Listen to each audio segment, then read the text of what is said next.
महत्त्व नव्या पिढ्यांच्या अंतःकरणावर जर आपण पोचवलं तर त्याचे खूप चांगले परिणाम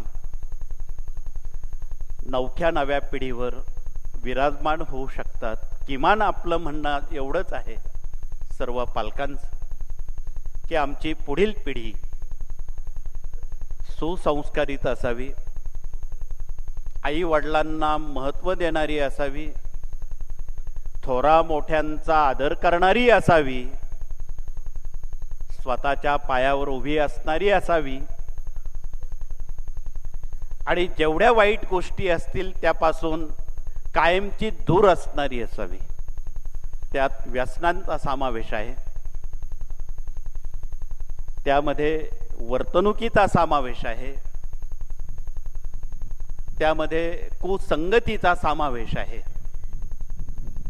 ही पिढी यापासून सुरक्षित राहण्यासाठी आणि त्यांचं संरक्षण स्वामींनी करण्यासाठी आपण त्यांना रोज भजणं, त्यांचं रोज चिंतन करणं आणि जो भाविक तथा सेवेकरी रोजीला आपली सेवा स्वामीचरणी रुजू करेल तेव्हा स्वामी आपला रोजचा योगक्षेम चालवताना सांगतात, अनेना निश्चयंतो मा ये जना परिउपासते तेषाम नित्याभियुक्तानाम योगक्षेम वहाम्यहम. पण केव्हा? रोज त्यांची सेवा त्यांच्या चरणावर रुजू कराल तेव्हा. म्हणून या सेवेचं सातत्याविषयी आपणाला ही संकल्पना आपण इतरांपर्यंत रुजीला पोचवावी. पूर्वी काही ग्रामीण भागात केंद्र होती. नाशिक जिल्ह्यासह नजीकचा जवळचा जिल्हा अहमदनगर जिल्हा होता. कालांतरानं अहमदनगर जिल्ह्यामध्ये हे कार्य सुरू झालं आणि त्यावेळी अगदी कोपरगाव सारख्या गावी सेवेकऱ्यांनी मनापासून काम करायला ज्यावेळी सुरुवात केली, इथे कोपरगावचे सेवेकरी आले असतील, त्यात आज जुने सेवेकरी काही दिसत नाही. दिवाळीमुळं कदाचित त्यांनी पुऱ्या करंज्या जास्त खाल्लेल्या दिसतात, त्यामुळं आठवण पडण्याची शक्यता नाकारता येत नाही. परंतु सांगण्याचा भाव एवढाच आहे की ते प्रत्येकाच्या घरी जाऊन विचारायचे, बाबा तू 3 अध्याय वाचतो का स्वामी चरित्राचे? तू 11 माळी जप करतोस का? प्रति महिन्याला तू गुरुचरित्र वाचतो का? विचारपूस केल्यामुळं एक आदरयुक्त वातावरणाची भीती उभयतांच्या एकमेकाच्या मनात निर्माण व्हायची. आज त्याची जरूर आहे. आज आपण चर्चा करताना अन्य चर्चा न करता आपण रोज 3 अध्याय वाचतात का? 11 माळा जप करतात का? तुमच्या कुटुंबात एकतरी गुरुचरित्र पारायण तुमच्या घरी होतं का? यावर चर्चा केलेली उत्तम राहील. कारण या सेवेमुळं तुमच्या कुटुंबावर येणारी अरिष्ट आहेत, संकट आहेत, उद्या काय वाढून ठेवलेलं हे कोणाला कळत नाही, परंतु त्यावर मात करण्याची सामुग्री तुमच्याजवळ दिलेली आहे. ही सामुग्री जर आपण सांभाळून ठेवली, नव्या पिढ्यांकडून आपण याचं सातत्य टिकून ठेवू लागलो, तर त्या कुटुंबामध्ये कुठलीही अरिष्ट किंवा अप्रिय घटना घडणार नाहीत हे 100% आपण सांगू शकता. म्हणून त्यासाठी जेणे ईश्वर मात्रा घ्यावी त्याने पथ्य सांभाळावी या उक्तीप्रमाणे आपण हसत खेळत आणि गोड भाषेत स्वामींची सेवा करण्याला सतत वाट मोकळी करून देणं हे आपलं सर्वांचं आद्य कर्तव्य आहे. म्हणून त्यासाठी गेल्या काही दशकांपासून किंवा अनेक दशकांपासून आपण युक्त्या प्रयुक्त्यांचा या कार्यात भडीमार करून येणकेन प्रकारेण स्वामींची सेवा जनतेपर्यंत कशी पोचली जाईल एवढा एकच ध्यास आहे. म्हणून आपण या ध्यासातून उर्वरित या सर्व विभागातली जी सामुग्री आहे ती आपण समजून घेण्याचा प्रयत्न करू. त्यात मूल्य संस्कार ही एक खूप मोठा खजिना असलेली सामुग्री आहे. नवी पिढी आपणाबरोबर घ्यायची असेल तर 5 ते 18 या वयोगटाला मूल्य संस्काराचं प्रशिक्षण देणं खूप गरजेचं आहे. वाढत्या वयानुसार मारुती गणपती स्तोत्र पाठ झालं, मग पुढे अथर्व शीर्ष उचित वयात पाठ करणं.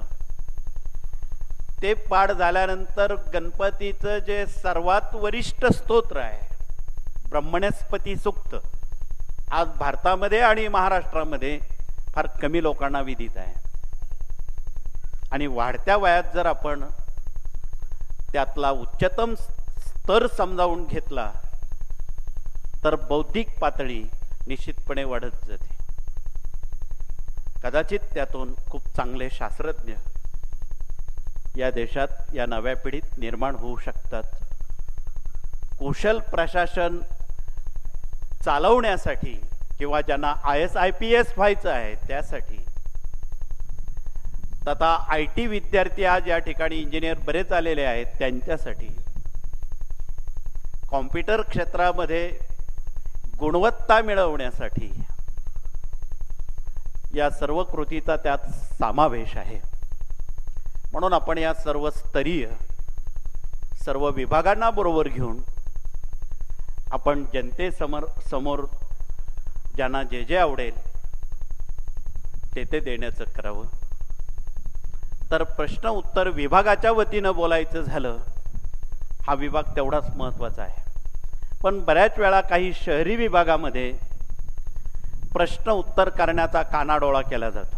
नको भाऊ ती झंझट आपल्या मागे. जर आपण रोजीला प्रत्येक केंद्रात प्रश्न उत्तर केली तर महाराज मुमुक्षूंना आपल्याकडे पाठवत असतात. प्रश्न उत्तर करणं ही माझी स्नानसंध्या आहे असं रोजीला सद्गुरू पिठले महाराज म्हणत असत. मग आपण त्यांच्या नावानं जे कुंकू किंवा ध्वज आपण खांद्यावर घेतलाय त्या मृतवत 4 भिंती बांधण्यासाठी नाही, तर त्या 4 भिंतीमध्ये नुसत्याच पादुका स्थापन करायच्या नाही, तिथे प्रश्न उत्तर होणं हा महत्त्वाचा भाग आहे. म्हणून त्या दृष्टीनं आपणाला रोजीला त्या ठिकाणी आपण सर्वांनी मिळून प्रश्न उत्तर करणं ही आपली नैतिक जबाबदारी आहे. तरच त्या ठिकाणी महाराज आशीर्वाद देण्याला आपला आशीर्वाद त्यासाठी क्रियाशील कार्यरत करतील.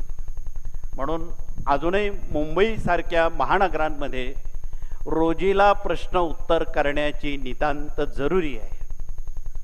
ती स्थानिक लोकांनी, बाहेरची येणारी माणसं किती दिवस येणार? नवीन नवीन काही दिवस ठीक आहे, परंतु रोज मरे त्याला कोण रडे, समस्या रोज आहेत.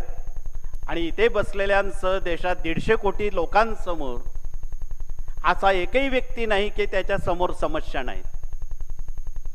म्हणून आपण या सर्व भावना लक्षात घेऊन रोजीला प्रश्न उत्तर झालीच पाहिजे. आलेल्या भाविकांना त्या निमित्तानं स्वामींचा मार्ग समजून सांगणं ही आपणाला खूप मोठी संधी स्वामी देत आहेत. म्हणून प्रश्न उत्तराच्या वतीनं सर्वप्रथम आधी जे मुमुक्षू येतात त्यांना स्वामी कार्याची, स्वामींची कल्पना नसते, त्यांना स्वामी कार्य माहीत नाही. अशा अनभिज्ञ अपरिचित भाविकांना सेवेकरी बनवणं हे आपलं परम सर्वांचं कर्तव्य आहे. म्हणून त्यासाठी महाराज आपल्याला विचारतील, बाबा तू रोज एकतरी सेवेकरी घडव. आपण रोज एकतरी सेवेकरी घडवण्याचा कसोशीनं प्रयत्न करावा, म्हणजे महाराजांचा पूर्ण आशीर्वाद आपल्या पाठीशी राहील. म्हणून आपण आपल्या मनाला विचारून किमान रोज एक सेवेकरी आपणाला घडवता येईल का हे आपल्याच मनाला आपण विचारावं. मग त्यासाठी आपलं मन कसं असायला हवं त्यासाठी आपल्याजवळ आपणाला खूप चांगल्या भाषेत करता येईल या ठिकाणी आमच्या पाटीलताई पण आलेल्या आहेत. शिक्षण क्षेत्रातल्या तज्ज्ञांना ज्ञानाचा तिसरा डोळा असतो, म्हणून या ज्ञानाच्या तिसऱ्या डोळ्यातून आपणाला बखरीकडे बघता येईल आणि पुढील पिढ्यांना ती बखर वाचायला आणि सेवा करण्याला खूप चांगली संधी प्राप्त होईल असं म्हणायला सुद्धा अतिशयोक्ती नाही. म्हणून आपण इथे बसलेले बुजुर्ग आणि जुने जाणकार सह काही नवीन भाविक आणि सेवेकरी आलेले आहेत. स्वामींना ते सर्व सारखेच आहेत, तथापि अनुभवाची आपण ही मालिका जर आपण यांनी थोडंसं लक्ष घातलं तर आपणाला खूप चांगल्या पद्धतीत अनुभव मालिका जनतेसन्मुख अन्य भाषेमध्ये पोचवता येईल. आणि ती पोचवताना त्रास काय होत होता आणि सेवा स्वामींची काय केली याचाही समावेश त्यात असावा. म्हणजे बखर वाचल्याबरोबर ती सेवा आपण केल्यावर असं होतं. समजा काही माणसं मनोरुग्ण झालीत, त्यावेळी स्वामींनी एक तोडगा दिला होता अक्कलकोटला. काही माणसं वेडी झालेली होती. स्वामींनी असं आगंतुक सांगितलं, त्या चिमण्या बसल्यात, त्यांना 2 डिशमध्ये, एका डिशमध्ये पाणी आणि एका डिशमध्ये तांदूळ ठेवा. तत्सम पालकानं चिमण्यांना डिशमध्ये तांदूळ आणि पाणी ठेवलं. त्या चिमण्यांनी तांदूळ खावेत आणि पाणी प्यावं आणि त्या चिमण्यांनी उष्टावलेले तांदूळ आणि पाणी याचा भात खाऊ घाल म्हणे.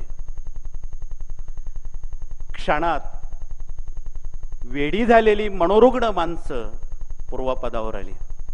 आजही अनेक जणांना ठाण्याच्या इस्पितळात उपचार घेणारे मनोरुग्ण या उपचारानं बरे झालेले आहेत. किती सोपा उपाय आहे. पण यात एक पण आहे. पितृदोषानं किंवा प्रखर पितृदोषानं पछाडलेले काही लोक असतात, त्यांच्या हातून मुंग्याही साखर खात नाही, चिमण्यात तांदूळ पाणी पित नाही.